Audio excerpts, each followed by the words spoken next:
Громко, четко, не торопиться.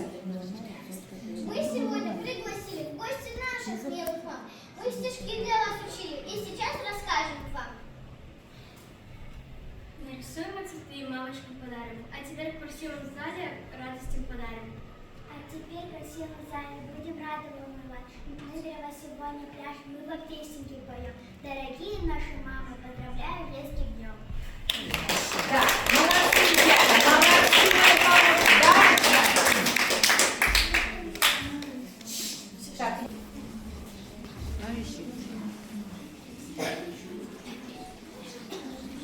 Сюда пошли, сделайте, Дэвид, солнышко. Дэвид, ручки из кармана вынес.